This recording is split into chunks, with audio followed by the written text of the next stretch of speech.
You're listening to Winnipeg's Classic 107. My name is Simon Rusnak. Well, the first Friday of the month, we welcome Chris Hall from McNally Robinson Booksellers to the studio with his latest picks in what to read.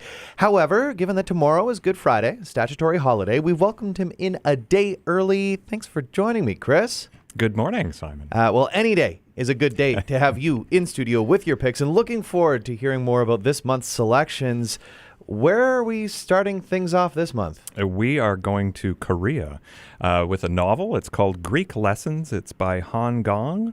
She is the author of The Vegetarian, and that won the International Booker Prize a few years ago to much acclaim. And that was about a Korean woman's attempt to assert her right to make decisions for herself, including what she eats.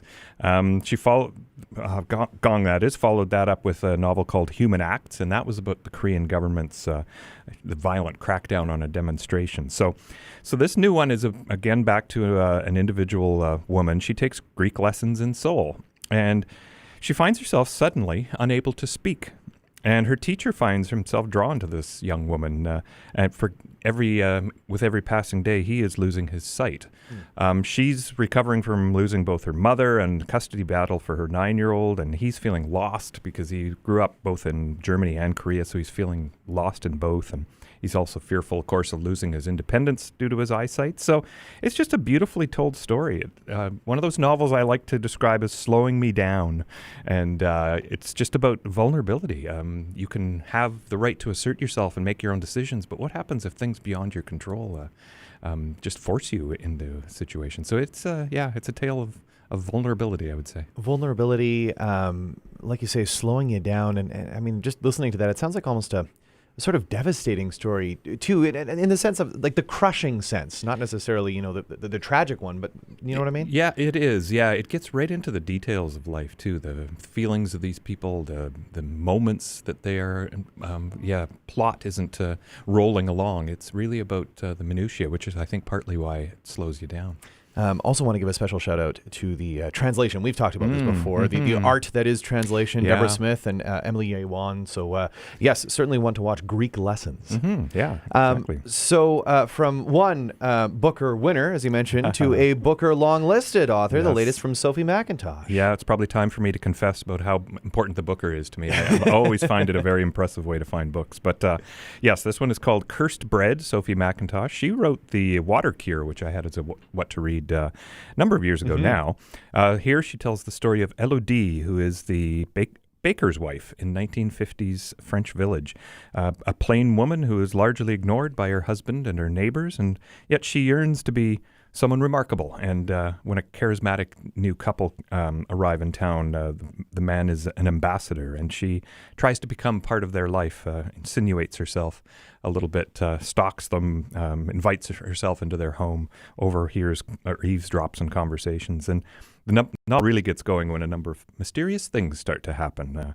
6 horses are found dead. They're lined up on the ground like an offering. Widows start to see their lost husbands returning to claim them, and a boy throws himself into a bonfire at a midsummer feast. It's hard to know what's going on as a reader, but as Elodie becomes more and more disturbed, you start to think, maybe she starts to think that there's more, she's got more to do with what's going on than you might think. Sounds like a rather dark tale, Chris. It's a little bit dark, yeah. It's a little darker than I normally go into, but not in a horror sense. But it just are darker impulses, I would say. Gripping? Is that word we use? Gripping, but also, kind of cringing here and there, I think, because you recognize your own, we're socialized people, so we don't give in to our darker impulses, but well, I'll speak for myself, of course. Yeah. Indulging them a little bit here.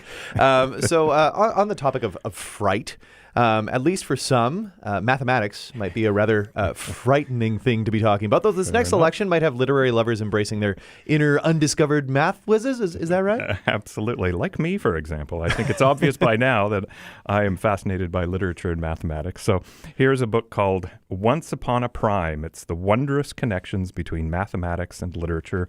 It's by Sarah Hart. She is a professor of mathematics the University of London, and she agrees with me, or I agree with her, that math and literature are not polar opposites. They are fundamentally linked, and she goes about trying to understand what the connections are. So she explores sophisticated geometry that's in Moby Dick, the mathematical references in James Joyce's novels, She talks about poetry, like the math, or how many combinations or possibilities for rhyme schemes there are in sonnets and other poetic forms.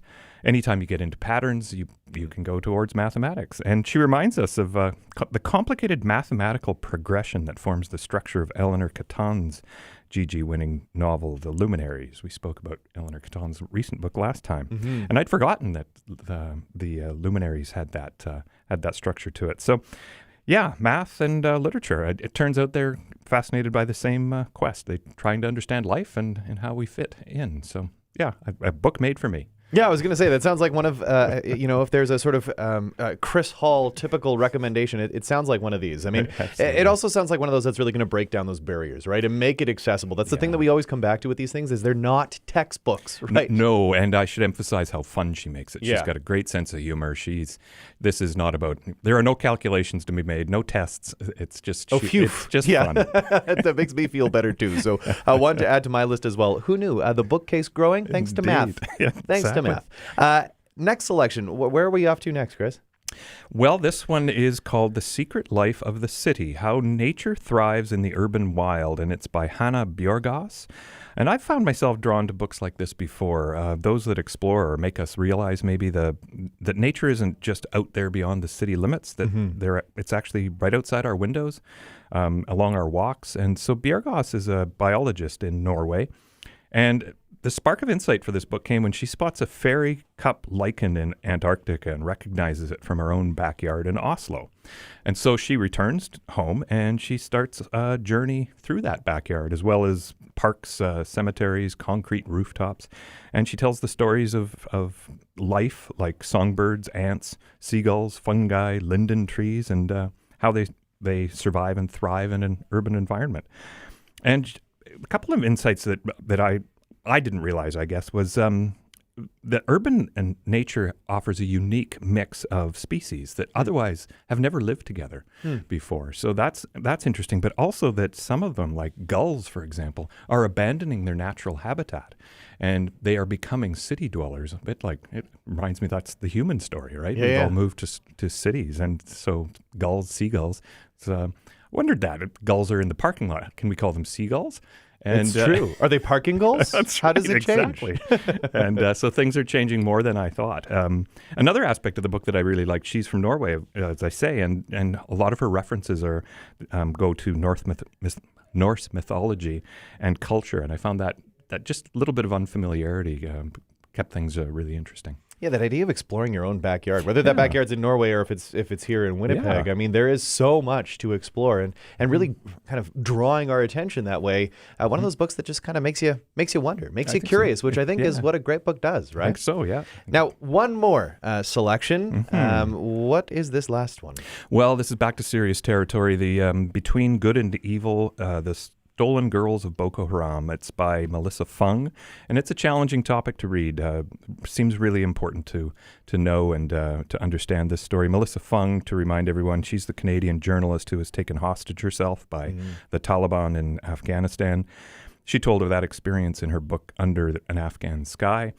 This new book tells the story of the nearly 300 school-aged girls who were kidnapped by the terrorist group Boko Haram and then taken deep into the forests of Nigeria. So Fung has great empathy for the kidnapped girls, of course, but her own experience is also, my impression at least, is that it gives her the energy and the passion. She's made several visits to Nigeria over the last 4 years and conducted hundreds of hours of interviews. And so this book is full of the individual stories that come from those conversations, but also groups of women, some of whom are fighting back. They lead stealth trips into the forest. They take out these terrorist groups, one member at a time. It's fascinating. It's a horrible experience to have gone through, but there's an empowerment these women are experiencing now in their attempts to kind of overcome what they've experienced. Yeah, like you say, another serious topic, but one that we can learn so much more about. And moving past the headline, right? Yeah, Because I'm sure many will absolutely. remember the headline, but then getting to know these individual stories and hearing about the heroics that are going on. Yeah. I mean, again, another one to asterisk there. You always bring in great selections, Chris. A very serious set of picks this month for the most part. Now, before I let you go, I do want to point out over at McNally Robinson, things are back in full swing, including, I was just scrolling through the events tab on McNally Robinson. There are plenty. I couldn't even count how many book launches are going on over the next month. We're just about to enter the spring season, so we are ready. I'm describing it as we are allowed to do what we want again. It's not back to normal, but things are slightly different. But events are back on, and have a look and see what appeals to you. And another thing to star on the calendar, April 29th, that is Canadian Independent Bookstore Day. That's right. A very, very exciting one. I have to ask, any special plans for McNally? Yes, we will be celebrating. A lot of it will be on social media. We'll be celebrating the event. We'll be having contests. There's a National Association of Bookstores that I'm involved with, which has some contests to enter nationally, so some pretty good gift cards that you can choose where to spend them. There's some of that sort of thing, but really just a celebration of what we're doing, what we're trying to do. It's been well received in past, so we expect it to be a good day. And rightfully so. That's April 29th. Chris, thank you so much for joining me this morning. As always, you can find Chris's picks at McNally Robinson, 2 locations here in Winnipeg, Grant Park, as well as at the Forks Market. And we'll get those picks up on the website, classic107.com soon. Thanks for doing this, Chris. Thanks, Simon.